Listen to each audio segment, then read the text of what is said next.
Bonjour.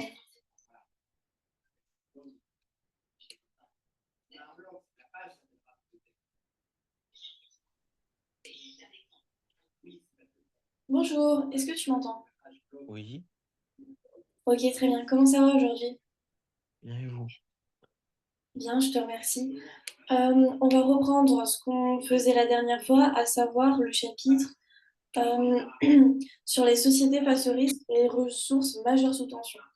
Alors, est-ce que tu peux un petit peu me rappeler ce qu'on a vu par rapport aux sociétés face au risque? Tu te souviens? Oui. Alors, dis-moi, qu'est-ce que tu as retenu? Ah, Euh, bien Là sûr. qu'on avait parlé des risques, des aléas. Très bien. Alors, est-ce que tu peux définir ce qu'est un risque? Alors, un risque, c'est des aléas potentiels. Alors, le risque, en effet, on prend en compte les aléas et on multiplie à un autre facteur. Quel est cet autre facteur? La vulnérabilité. À la vulnérabilité. Les risques, c'est tout simplement les aléas multipliés à la vulnérabilité. Les aléas, on avait défini ça en phénomène plus ou moins probable, donc quelque chose qui peut se produire. Et la vulnérabilité, c'était le niveau d'effet prévisible sur les populations. En gros, quels pouvaient être les dégâts sur les populations causés par l'aléa. Et ces deux facteurs multipliés, ça donne les risques. Les risques, on avait défini ça comme la potentialité d'une catastrophe compte tenu des interactions entre facteurs d'endommagement, autrement dit, le phénomène, qu'il soit naturel, technologique, bon, l'aléa, et la vulnérabilité. Tu te souviens un petit peu? D'accord. Oui. Bon, ensuite, on a vu que les risques étaient assez inégaux par rapport au territoire, par rapport à là où on vivait, etc., etc. On a vu que, par exemple, géographiquement, il y avait des zones qui pouvaient être plus touchées par différents aléas.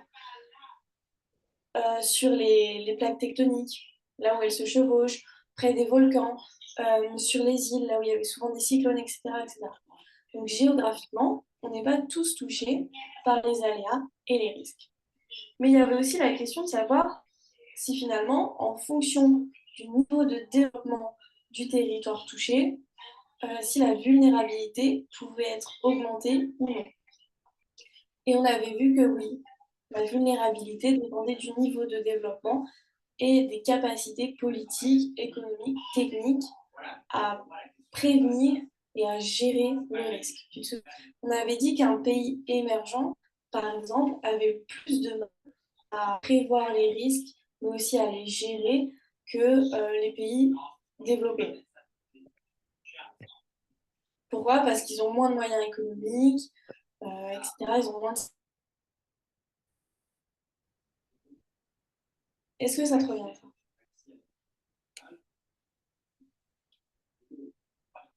Bon, ensuite, on avait vu un petit peu comment s'adapter face aux risques, voilà, la gestion des crises, la reconstruction.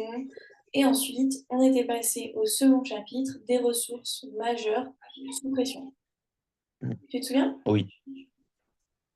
Là, on avait vu l'exemple de l'eau, une ressource majeure, donc, comme quoi il y avait des conflits par rapport à ça. Et j'en étais arrivée là, la gestion des ressources énergétiques, et il me semble que je n'avais pas fini. On l'avait abordé brièvement, mais je crois que j'avais pas pris trop de notes. Alors,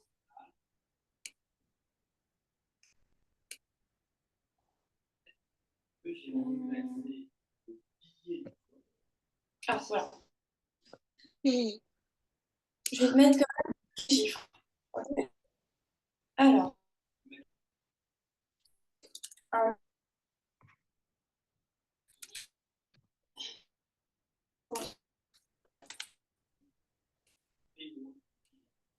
déjà, il faut savoir que les ressources énergétiques, notamment les énergies fossiles, sont très inégalement réparties. Par exemple, l'Arabie saoudite, 18% du pétrole.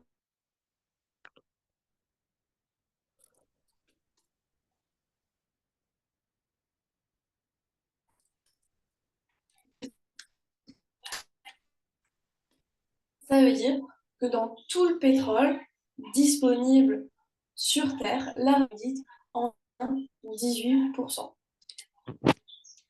Le Qatar, maintenant. Il est 50 fois plus petit que la France. Ok,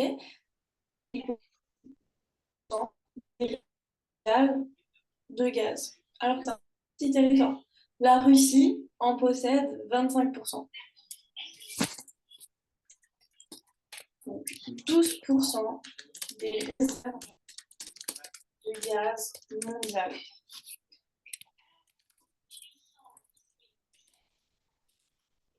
La Russie en possède 20%. Bon. Déjà, tu vois qu'en fonction du territoire, il y a des inégalités. Okay, c'est pas par rapport à la taille du pays ou quoi que ce soit, il y a des inégalités d'accès aux ressources et aux énergies fossiles. Bon. Mais tu vois que ces énergies-là, comme elles sont fossiles, elles sont épuisables. Ça veut dire qu'un jour, on va en manquer. Okay, que les ressources fossiles, celles-ci, le gaz, le pétrole, etc., le charbon, se raréfient. Les pays qui en possèdent énormément vont les exporter vers les pays qui n'en possèdent pas. Et puisqu'elles sont de plus en plus rares, ils vont pouvoir augmenter les prix de plus en plus chaque année, ce qui va créer des tensions. Okay, donc, juste ici, le fait qu'en fonction du territoire, on n'ait pas le même accès aux ressources, ça semble plutôt normal, ça semble cohérent. Mais comme ce sont des énergies fossiles qui se tarifient, les pays qui en possèdent énormément et qui donc sont des gros exportateurs vont pouvoir, à leur guise, fixer les prix et donc potentiellement faire spéculation. On a aussi les énergies renouvelables, tout ce qui est solaire, éolien, hydraulique. Ça prend plus de place, mais ça reste minoritaire. Ça représente à peu près 10% de la consommation d'énergie mondiale. Donc, tu vois qu'on reste quand même sur les énergies fossiles. Bon. Ça, c'était quelques chiffres. Maintenant, plus au niveau des tensions.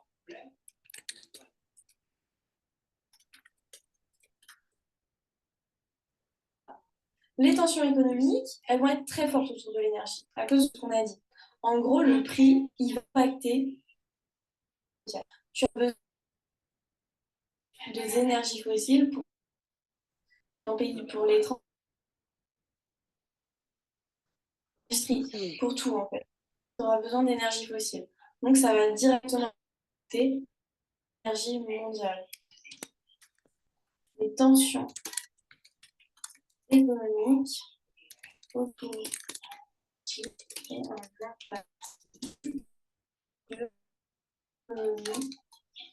mondiale. Les marchés d'hydrocarbures, seulement quelques années, les pays du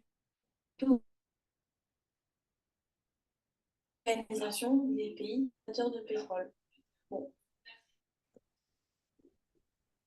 Finalement, il y aura aussi des tensions politiques autour de ces ressources. Les espaces qui et les ressources comme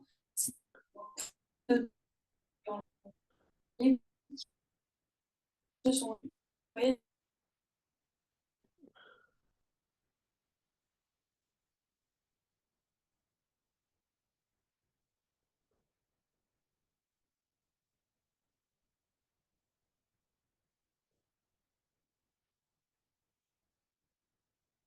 Bon.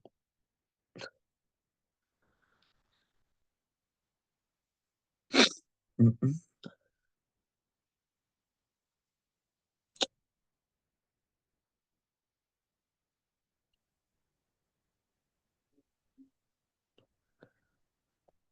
Est-ce que tu m'entends? Oui, Ok, parfait. On a été coupé. Enfin, je sais pas si j'étais la seule, mais j'ai été coupée. Pardon. Oui, du coup, j'en étais aussi autour des en plus de tensions autour de ces réserves finalement d'énergie fossile, mené sur 2 sites pétroliers en Arabie 2019.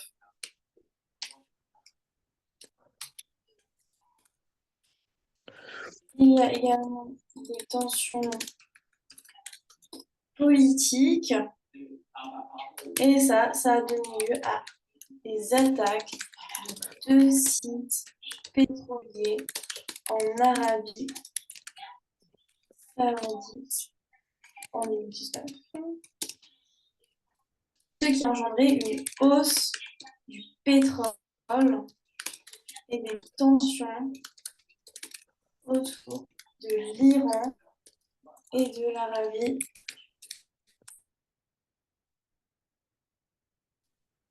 Donc déjà, il y a des tensions économiques. Bon, voilà. Pourquoi il y a un petit peu de spéculation. Finalement, c'est des ressources qui se raréfient d'importantes. Okay. Mais il y a aussi un problème plus politique, c'est que finalement, les pays qui détiennent ces réserves, comme l'Arabie Saoudite, sont finalement des pays en conflit. Là, on voit qu'il y a des conflits entre l'Iran et l'Arabie Saoudite, et finalement, ça va engendrer une hausse des prix. Ok. Ok. Bon, finalement, on essaye quand même de résoudre ces problèmes d'énergie fossile par une transition énergétique. Alors, est-ce que tu sais un petit peu ce qu'est la transition énergétique? Euh,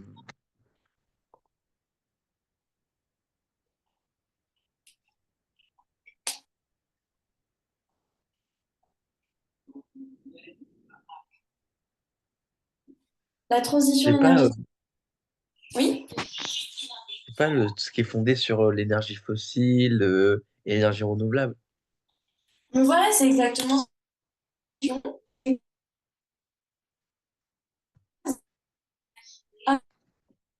On va passer à une énergie fossile à celui des pas une transition. Mais cette transition, on est d'accord qu'elle est plutôt longue.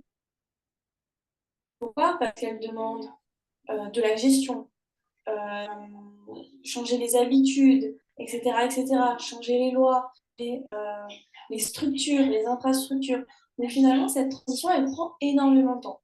Mais certains États commencent à réduire leur consommation en énergie fossile au profit des énergies renouvelables. Pour aussi, tout simplement, pour la planète et le réchauffement climatique. Bon, en tout cas, je veux dire que certains États commencent à réduire leur consommation d'énergie fossile.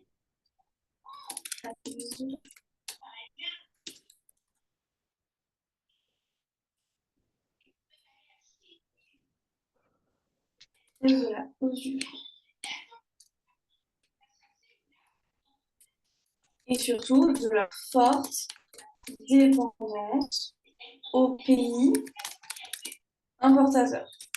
Donc, par exemple, le Qatar pour le gaz, la Russie aussi pour le gaz, pour le pétrole. Et aussi, ça me semble logique. Finalement, on prend l'exemple de la France. Elle a fait son indépendance énergie de 20 à 55% depuis 1973. Okay. Ok. En gros, la France, à 55%, elle était dépendante des pays importateurs d'énergie, gaz, pétrole, etc. Les 45% restants, elle le produisait elle-même. Les 55% étaient importés. Donc tu vois que tu es dépendant des pays, tu es dépendant des conflits dans les autres pays, etc., etc. Ce qui est pas confortable pour un pays. Okay. Et elle a réussi à réduire ce pourcentage de 53 de 55 à 20 en nucléaire. La France a fait passer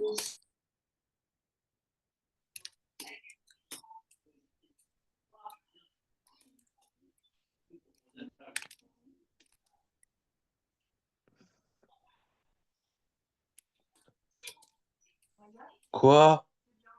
Bah oui, je suis en cours. Faisons le choix de l'énergie nucléaire. Bon, même si on va noter dans un coin de nos têtes que cette fille, elle pose d'autres problèmes importants. Je ne sais pas si tu vas faire même le nucléaire, car c'est quelque chose d'assez important qui représente des risques, et notamment les déchets, etc. En tout cas, elle a fait le choix de l'énergie nucléaire, même si après, elle a fermé beaucoup de centrales. Les énergies renouvelables, elles sont en forte croissance un petit peu partout dans le monde. Pour l'instant, elles ne couvrent que 10% des besoins. Elles recouvrent 10% des besoins mondiaux, ce qui est pas beaucoup. Bon,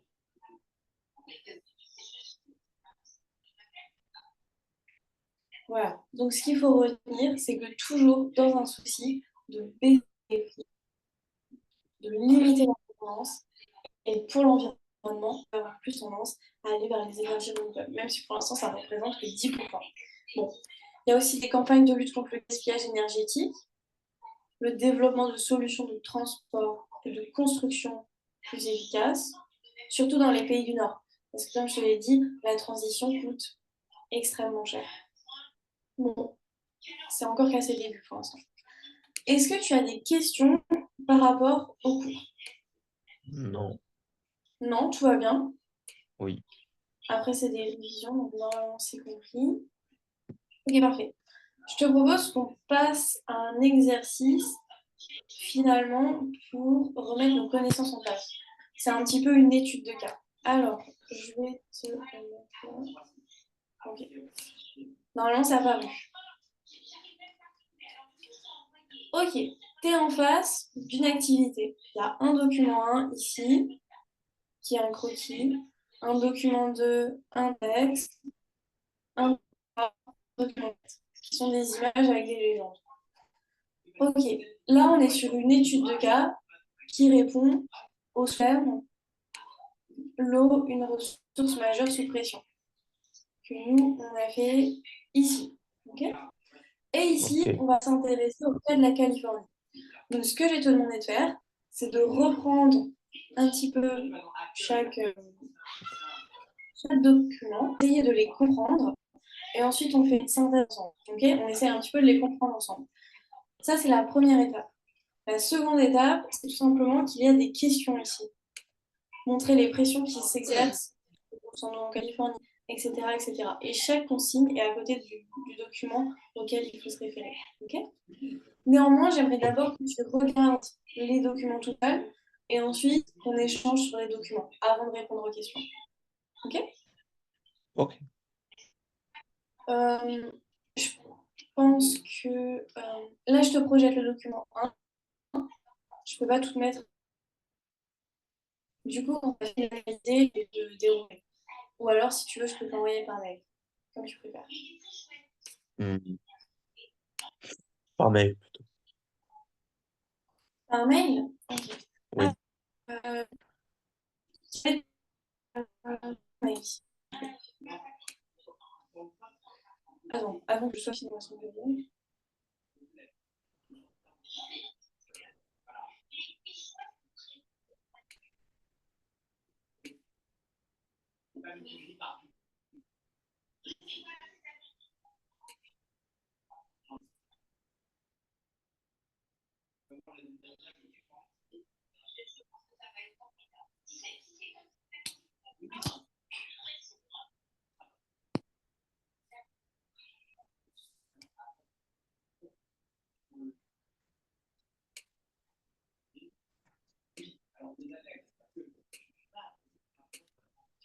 Ok. Alors, dis-moi.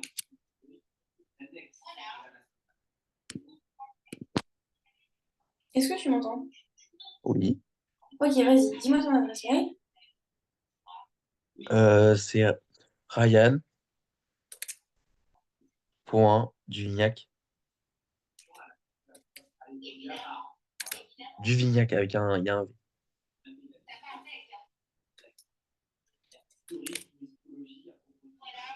outlook.fr. Comme ça? Outlook.fr.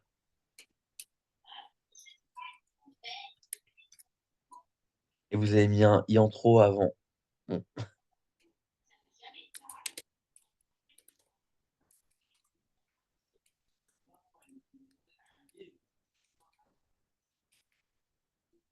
c'est bon. Ok. Ok, normalement c'est parti. Est-ce que tu l'as reçu? Je regarde.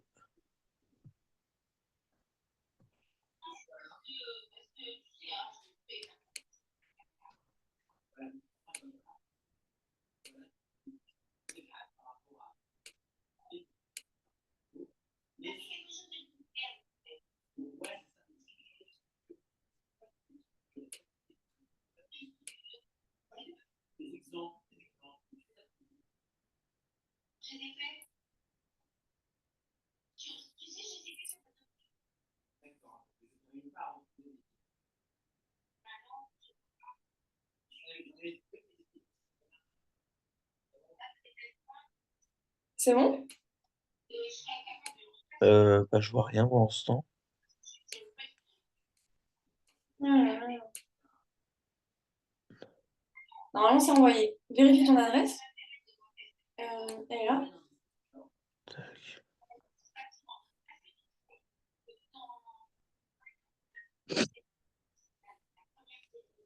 Ah, c'est bon, je viens de le recevoir. Parfait.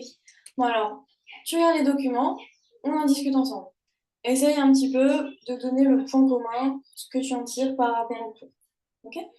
Ok.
Ah, Oui, est-ce que tu m'as appelé? non, j'ai éternué. Ah, t'as terminé. Ok, dis-moi. Alors, qu'est-ce que t'as pu... Éternué. Pas ter- Bon, Ah, pardon. Pardon, je t'entends pas très bien. Du coup, t'es à quel document? là, je suis au document 3.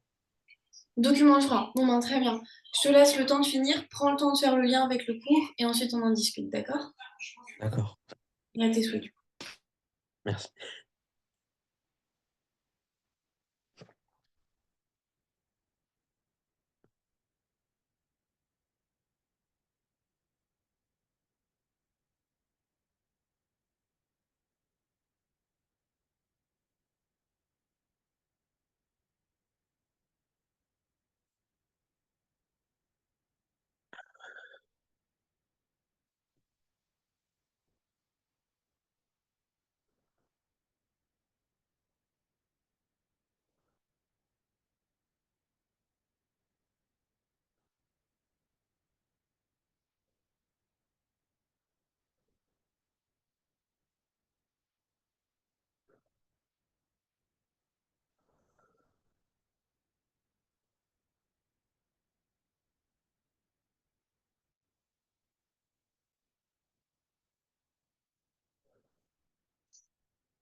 Est-ce que c'est bon? Presque, il me reste le dernier document à faire. Ok, vas-y.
C'est bon. Ok, très bien. Alors, on va faire chaque document un par un. Et comme j'ai plus le temps de te laisser faire les questions, on va les commencer ensemble et ensuite on les finira la prochaine fois. D'accord. Alors, le document 1, les ressources en eau et leur mobilisation. Qu'est-ce que tu as retenu par rapport à ce document? Qu'est-ce qui est mis en avant? Bah, déjà, je vois que normalement, la zone qui est ici, c'est de base un désert. La zone laquelle? La, le, ma, En fait, toute la zone de base. Bon, c'est C'est écrit. vrai qu'on est sur un territoire qui est quand même assez aride, c'est vrai. Mais on voit qu'il y a des zones du territoire, des zones du pays qui sont plutôt bien arrosées en raison de la présence de nombreux barrages. Et on voit qu'il y a un espace qui est totalement aride en jaune, donc qui manque un petit peu d'eau. Ok, qu'est-ce qu'on remarque encore? Bah, on remarque qu'il y a déjà plusieurs barrages. Ouais, c'est ça. Ici, qu'est-ce que ça veut dire? Bah, ça veut dire que bah, qu'ils irriguent l'eau dans les villes, par exemple Las Vegas. Mhm. En fait, les barrages, ça veut tout simplement dire que naturellement, les zones habitées, les zones de culture n'étaient pas irriguées en eau. Et que finalement, on a dû intervenir sur le paysage, l'homme a dû intervenir sur le paysage pour assurer, euh, son, pour assurer le fait qu'il ait de l'eau, pour assurer ses ressources en eau. Donc l'homme a dû intervenir sur le paysage pour avoir de l'eau. C'est ce qu'on remarque. En effet, qu'est-ce qu'on remarque d'autre? Bon, il y a aussi des stations de pompage. Bon, c'est des aménagements finalement qui sont coûteux et qui nécessitent une transformation du paysage pour pouvoir permettre euh, aux zones agricoles et aux villes d'avoir de l'eau. Donc ça montre aussi que la Californie, de base, est un petit peu dépourvue de cette ressource-là. Ensuite, on ne s'est pas intéressé à la légende numéro 2, principaux utilisateurs. Qui sont les principaux utilisateurs, consommateurs d'eau?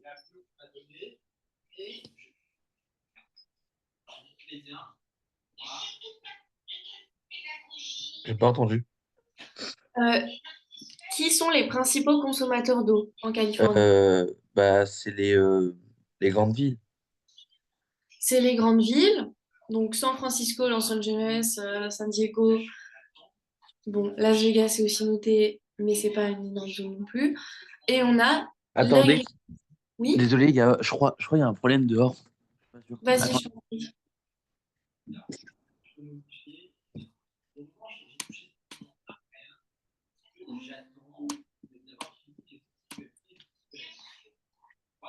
Oh putain, pardon, désolé. Qu'est-ce qu'il y a? Il y a des chiens de classe qui sont en train de discuter un animal dehors. Il y a quoi? Attendez, désolé, je sors, désolé. Il y a un problème dehors. Ah, c'est pas bon, ça.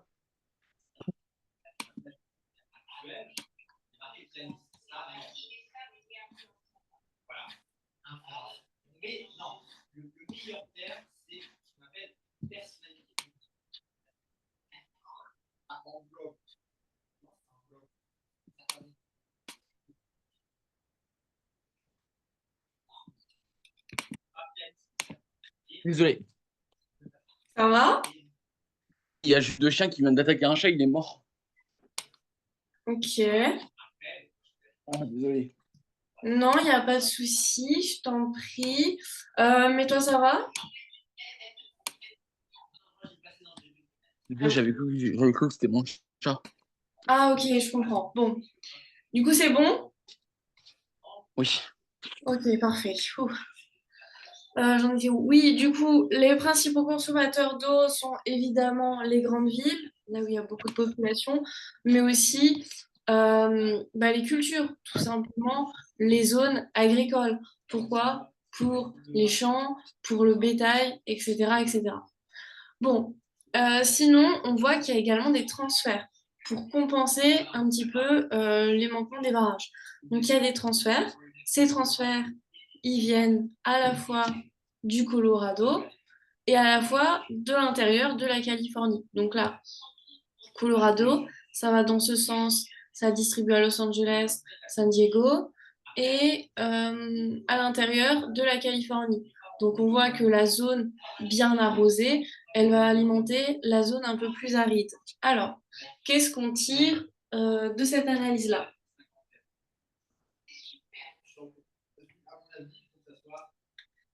Quelle est la conclusion de tout ça par rapport aux principaux transferts?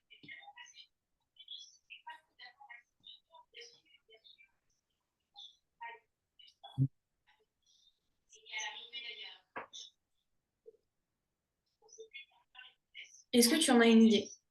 Non. Bon, en fait, tout simplement que sans doute ici, le paysage ne permet pas de construire des barrages. On voit que naturellement, on a un désert. On a pu construire des barrages qu'à ce niveau-ci. Cette zone, elle reste très aride, sauf qu'il y a les grosses villes. Donc, on va prendre les ressources en eau de la zone bien arrosée, okay, donc il y a pas mal d'eau, et on va tout simplement faire des transferts vers les villes de la zone plus aride. Okay, et on a aussi des importations qui viennent du Colorado, donc un autre pays. Là, ce qu'on voit, c'est que finalement, le fait qu'on puisse mettre ou pas des infrastructures pour irriguer, arroser, dépend du paysage, dépend de la condition géographique. Et on remarque aussi que finalement, on a une certaine dépendance de cette zone-là par rapport au Colorado. On voit que le Colorado, finalement, est coopératif, qu'il y a une solidarité, mais on voit aussi que ça va créer une dépendance sur ces zones-là. Los Angeles, San Diego et l'Imperial Valley, ici. OK ? Ok. Ensuite, on passe au document 2, cette fois-ci, qui est un texte. Alors, quelle note tu as pris sur ce document ?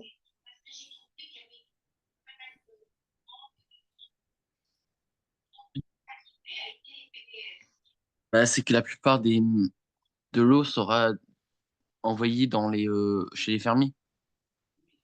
Ouais, Pas, pourquoi?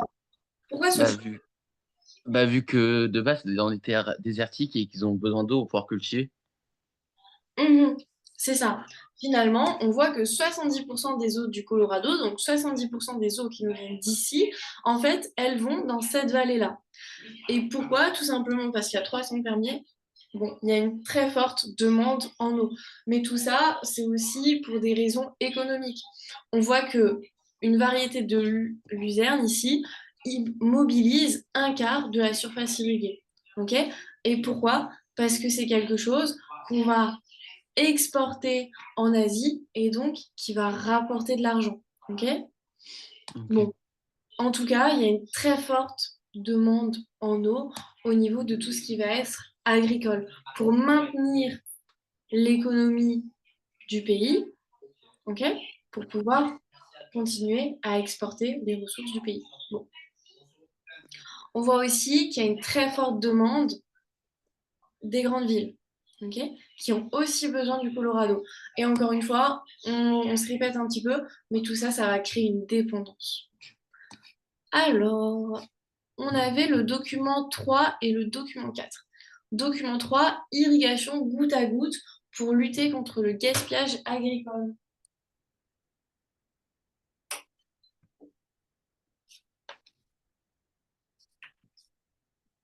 Qu'est-ce que tu as retenu par rapport à ce document? Bah,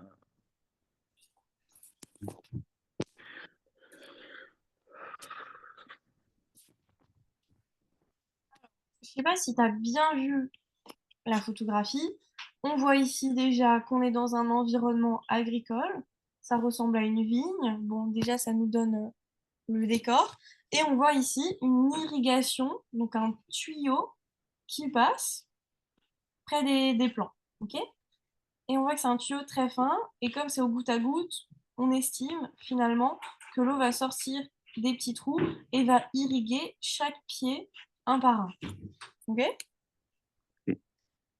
donc, qu'est-ce que ça nous dit, ça, finalement, par rapport à la situation de la Californie, euh, par rapport à l'eau? Le fait que les gouttes soient directement déversées sur les pieds, les plants des vignes. Qu'est-ce que ça signifie?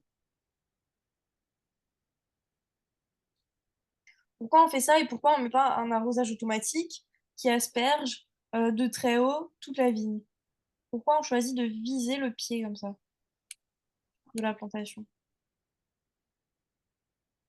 C'est tout simplement pour limiter le gaspillage. Ok, comme il y a très peu de ressources en eau, comme on en manque, on va aussi essayer de trouver des solutions, pas seulement par rapport à l'importation, mais aussi par rapport au gaspillage. Il y a très peu de ressources, donc on va essayer de la gaspiller le moins possible. Et on a mis en place des infrastructures, des systèmes ici qui permettent d'arroser finalement la vigne au goutte à goutte directement vers la racine. Ok? Ok. Plutôt que d'asperger les champs là, comme on le fait parfois en France avec beaucoup de pertes. Ok. Alors, on a ensuite des plantes locales pour lutter contre le gaspillage urbain. Bon, là, c'était un petit peu expliqué dans le texte.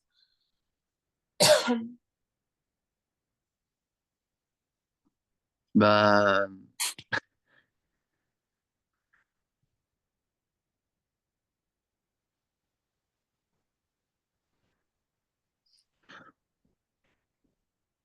ils vont recycler les eaux. Alors, c'est pas exactement ça. C'est vrai que ça pourrait être une bonne idée, finalement, de réutiliser les eaux. Mais, ah oui, c'est ça, c'est écrit, pardon. Surtout, aussi, ce qu'il faut voir, c'est que ici, il y a une énorme étendue de gazon, et là, il y a des plantes plutôt sèches, des cactus, des palmiers, etc. Là, ça demande énormément d'eau. Là, ça demande très peu d'eau. Donc, tout simplement, on va favoriser les plantes qui demandent très peu d'eau. Et tu l'as dit, on va essayer de les arroser avec des eaux recyclées. Très bien. Bon, en tout cas, ces deux documents montrent qu'on essaie de trouver des solutions par rapport au gaspillage.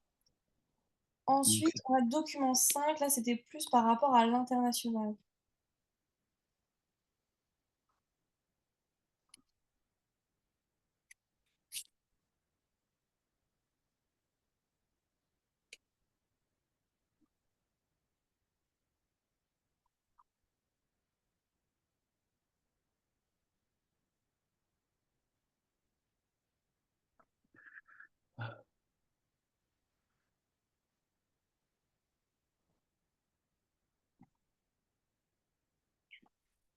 Tu as eu le temps d'analyser ce document-ci? Oui. Alors, qu'est-ce que tu as trouvé? Bah, c'est que déjà, il y a eu un accord de fait entre les États-Unis et le Mexique. Mhm. Vu que par le fait que les États-Unis, en fait, c'est toute l'eau, il n'y avait plus il y avait plus du tout d'eau en arrivant au Mexique. Et du coup, ils ont fait un accord pour changer ça. Bah, en fait, on voit finalement que on a fait un accord, finalement, que c'est bon, il y a le nom ici, que c'est un accord de coopération pour une gestion durable et partagée des eaux du Colorado. Tout simplement, le Colorado était un très grand exportateur d'eau. Ok? On l'a vu avec l'exemple de la Californie. Le Colorado exporte énormément en Californie. Ok? Et Ok. on a essayé de faire un accord pour compenser ça, que le Colorado ne soit pas seul exportateur d'eau. Le Mexique a promis 1,8 milliard de mètres cubes par an d'eau, donc d'exportation. Ok. Pareil pour les États-Unis. Finalement, le Colorado, à force d'être un très fort exportateur, s'est vu assécher. Le Mexique, les États-Unis et d'autres pays, finalement, ont choisi d'exporter à leur tour, afin déjà de réapprovisionner le Colorado, mais de toujours apporter finalement une solution à la Californie. Ok. Est-ce que tu as des questions? Non. Alors, ici, il y a des petites questions par rapport au document. Pour la prochaine fois, ça serait bien que tu lises les questions. Je te demande pas de les faire, mais juste de les lire et d'essayer d'y répondre un petit peu dans ta tête, parce qu'on va le faire ensemble la prochaine fois. Ok? Bon, je te souhaite une très bonne journée et je te dis à Merci. mardi prochain. À la prochaine. Au revoir. Au revoir.